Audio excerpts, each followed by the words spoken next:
Hi, welcome. On this video, I'd like to take a few minutes to talk about this issue of how to start to gain control when it comes to the dog being around other people, other dogs, other situations. Now, here this follows off of a training session I just did with a client who has a service dog. And so one of the issues that he's still experiencing a little bit, because again, prior to my involvement, the dog had gained a lot of control in the relationship. So my involvement was a little bit more challenging again because of these issues of control. But to help overcome that, one of my suggestions to him is within certain areas, such as going into say a store with a dog. And this is the deceiving thing about when you look at positions. Okay, things can appear a certain way, but it's really important to begin to expose these issues of control so that you can achieve a higher standard. Now, this is where, again, if you're standing with the dog, and in this case, with his service dog, say people would come, he said not all people, but sometimes people would come over near his dog would start to get a little bit unsettled, okay, start to get a little bit too excitable. So one of the things you really want to do to help work on that is really want to hammer away at the down positions, okay. This is really a way to get all the cards on the table to start to gain some level of momentum in the relationship. And it's very helpful. So, for example, when you see, say, in certain situations, someone may be starting to approach the dog, maybe not even directly, but indirectly, maybe walking by the dog a certain direction. You want to start to line it up so to say the dog's already on the leash, already at your side where the dog needs to be to begin with in the staging area.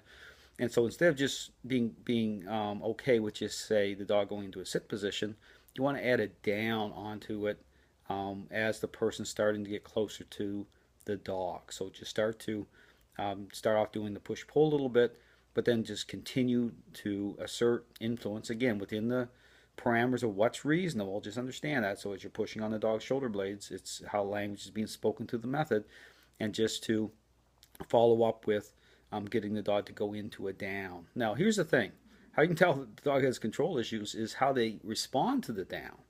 Okay, just so it's a great way to see, how the dog is, connecting to other people, other situations, is how the dog responds to the method through what's reasonable.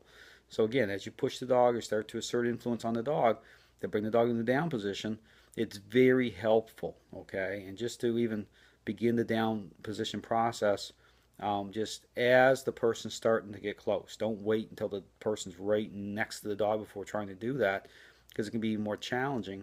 Start to process it. Start to engage the dog into a down position, just as the person's starting to get near the dog. Say, for example, say while a person is walking this way, I know they're going to walk right.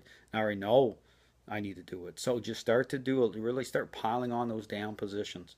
And so even at times, this is the deceiving thing.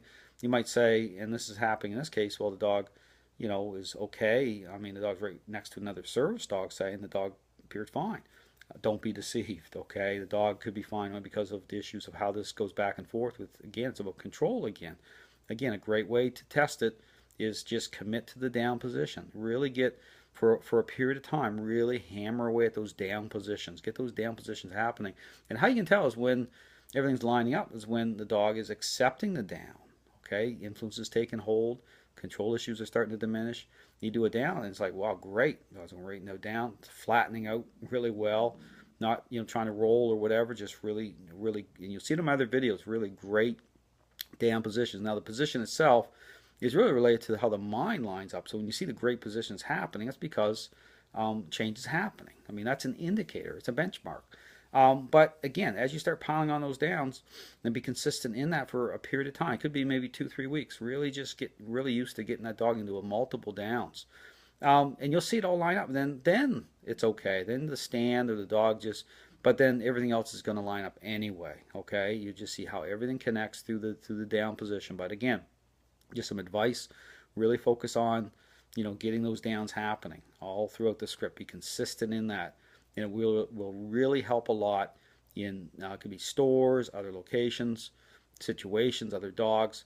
But get your dog really used to accepting that down position and staying in that position. So when the dog's in that position the whole time that person's there, Dog's got to stay settled into the down, and once a person goes by or whatever, then up into the sit, and then continue on your way. So anyway, just a little bit of advice with how to gain momentum, especially when things can, when you just know that the dog needs a little bit more of a higher standard going on. So thanks for watching.